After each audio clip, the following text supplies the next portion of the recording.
Hey guys, Wismay 500 here, back again. Once again, we're sitting in Outdoors Guy 500's room here, and we got surrounded by knives everywhere.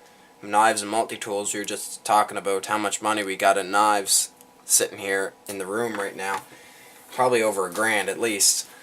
So here we go. I've been wanting to review this one for a while. This has been on my hit list. And I've heard good things about it, good reviews, and lots of talk about it. And I can't wait to review it for you guys, and that's the Buck Bantum. This is the... Oh, look, here, I don't have my talking points out or anything. BHW. Now, this is something that I'm going to say right off the bat, is that Buck's nomenclatures for these blades are very confusing. So there's the BHW. This has a 3 3/4 inch blade. There's the BLW. That has 3 1/8 inch blade. And then there's the BBW, and that has a 2 3/4 inch blade. So I might mess this up, but this is the BHW right here. So just keep that straight. That's the main thing. This is the one that we're reviewing today. And so you got good options for your blade length. Maybe you live in a certain area where you can only have a certain length blade. So definitely something to keep in mind. And I really like these series of knives. Like I said, I've been waiting to review them for a long time. So here we go. Let's jump right in. Starting off with the blade, of course, that's a 3 3/4 inch blade. 420 or not 420 HC this time. Or yes, it is 420 HC. Some of the BLWs and the BBWs come with 420J, I believe it's called. Go look it up on Buck's website. I'll put it down in the sidebar description. But sometimes they use that for these types of knives. So you're just gonna have to do your research and look that up. So whichever you prefer. But this is a 420 HC stainless steel, and that's a satin finish. The same one that's on the Buck Omni that I just reviewed, the Buck Folding Omni. So same type finish, and I don't know if you can see those vertical striations in the grind there. But yeah, you can a little bit. They're not super bad, but I've noticed that in a couple Buck knives that they have those vertical striations in the grind. So just keep that in mind. It's not a huge deal. It's not going to affect the performance of the blade any, but as far as looks are concerned, I kind of don't like it. But it's just something with Buck that I've gotten used to over the years. And yes, years. I've been buying these knives for a long time. So that's the blade. The serrations, it doesn't come with serrations. I don't think you can get a partially serrated version of this. But once again, do your research. Go down the sidebar there and go look it up. So if you do like serrations, maybe not the best option. But I'll show you some at the end of the video that you might consider as well, besides this one. Locking is very good. This one has been quite well abused, I must say. So the lockup, if you look now, it's got a little bit of wiggle to it, side to side, and up and down as well. It's got a little bit of wiggle, but this thing has been beat the snot out of. So it's been abused quite a bit. But it's still in one piece. So that's the main thing, and I think the lockup is very good out of box for these knives. Very tight, and the lock back there, as you can see, it is lock back. Mid-lock, actually, I believe they call that. That's what they called it in the Folding Omni version. So that's a mid-lock. The actual lock backs are here at the back, just like you've seen with the Buck 110. They're at the back there. But a very good, nice. I love that camel handle. That's really nice and super light. I think the weight on this one here is 3.2 ounces, which is really good, and that's going to make it a lot of competitive options, and this is definitely one to consider for EDC. Outdoors Guy 500's been carrying this for about 3 months now, and I think he really likes it. I really like it too. I've actually considered getting one. I really like that camo that they did on there, as you can see. Nice little close-up here. As you can just see, it is a pin construction, so you can't take it off. You can take off the pocket clip. It's not reversible, so that's something to look out for, but it is pinned together. And really no reason to take it apart. Let's check out blade centering now that I remember it. Might be leaning to the one side a little bit, but considering the amount that this has been abused, not bad at all. This fits very well in the handle. Let's check out the speed. Pretty good. For a lock back, once again, the lockup is a little loose on it, so So handle, like I said, that handle is very cool. There is a little bit of finger choil up there, so you can get a little bit of a grip there. But comfort level is very good. I really like the comfort on it. The jimping is kind of non-existent on the back there. It's kind of molded into the handle. But it does add a little bit, I guess, not really a whole lot. And there is just a wee bit of a finger ramp, I guess you could call it, up towards the tang of the knife there at the back. And it's got a decent thickness to it, and ambidextrous thumb studs, which I always like to see. And this, you might not know this, but Outdoors Guy 500 is lefty, so that's probably why I chose it, is because it had those ambidextrous thumb studs.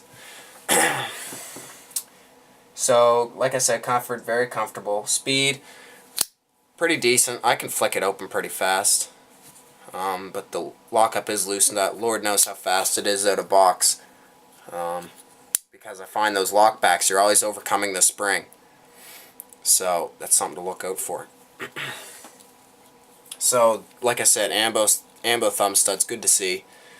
And I can get it out pretty fast. Pocket clip is very well done. Pretty deep carry for what it is. You'll have about that much out of your pocket, and I'm sure you could buy a sheath. Here's one right here. This is an old buck sheath that you probably put it in. Just slide it in there. A little bit of Velcro, and yeah, nice little sheath if you wanted to put it in a sheath. If you didn't want to put it in a pocket clip, then you definitely put it in something like that. But the pocket clip is very well done. I would like to see that reversible, and it is a tip down carry, which is kind of a little bit of a disadvantage, but not too big of a deal. So there's that. The weight, like I said, 3.2 ounces for this knife. That puts it really, really close to a couple other versions of knives that I'm going to show you at the end of the video. And yeah, so that's pretty good. Here's something that I found on Buck's website. It said made in the USA, which it is. It's the Buck USA. As you know, Buck makes Chinese and USA made knives, and but this is what kind of made me question Buck a little bit. It said made in the USA and imported parts. So that's kind of confusing. I don't know what that means. So Lord knows, that could mean that the blade is made in the US and the handle's made in China, or just the opposite, or maybe the pocket clip's made in China. We don't really know. They don't give us specifics. So that's one thing I noticed. But like I said, for the weight, very, very nice. I like it a lot. Price, I think you pay probably $30 for this, if it's reasonably priced. Once again, cheaper down in the States. Actually, this is where this came from. So Bass Pro Shop's probably around $30. I've seen it in the catalogs for about that. This was bought at Cabela's, so you can get it there as well. And I mean, this knife is all over the place. And it comes in a whole bunch of different camo patterns. So there's this one, and then you have a couple other different ones. I've seen the pink camo and the blaze orange camo, so that's something to watch if you want a different color patterns. And it also comes in a black version as well. So if you're not into hunting and you just want a good EDC knife, maybe go with the blackened version. Not the blade, just the handle. Category definitely an EDC. Larger size EDC with that 2 3/4 inch blade, but I think it's well suited for the task, and you'll definitely get a lot done with it. And maybe even a little bit of self-defense, maybe not so much because of that horrible jimping at the top there. So maybe not so much, but if you had no choice, definitely an option. So so blade options. This is one of my favorite parts of the videos. So you have here, that's the Buck Bantum. Here's one that I've reviewed. This is the Gerber profile. This is going to be a lot heavier. I mean a lot heavier. Go check out Gerber's website. But this one's going to be a lot heavier. Maybe even a hard use folder. Maybe even the Buck, this Buck here could be used as a hard use folder. It'll definitely take it, but I like this knife. Pretty nice. For the money, once again, right around $30. Here's another one. This is the Buck Red Point, 750 Red Point, partially serrated in the orange handle. I've reviewed this. Go check out the review. Very nice. Partially serrations, I kind of gave it a hit for that. But it is a good skinning knife, and I like it a lot. Drop point design. So there's that one. And then, what else have I got on the table? Well, this is about the same weight. if not pretty close. These two right here, pretty darn close. Once again, the Gerber profile is going to be a lot heavier. Here's this one. I'm just going to throw this in for fun. This is the Leatherman Crater C33. I like this knife. This is a light knife. This is lighter than all the ones on the table. So that's a great knife.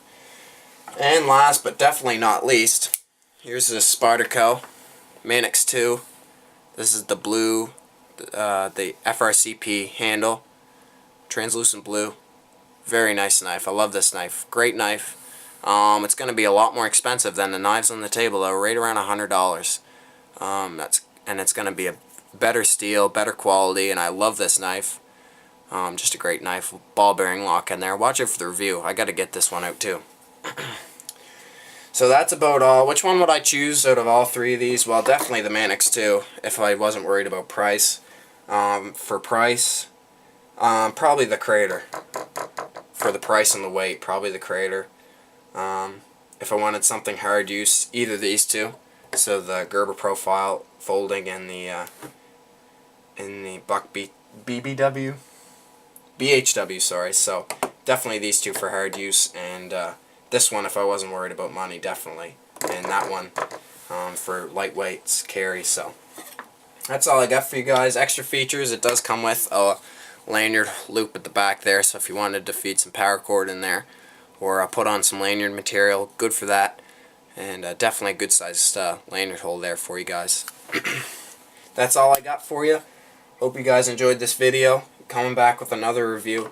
Always going to be doing these knife reviews. It's kind of like my first love as far as videos are concerned, so stay tuned for these.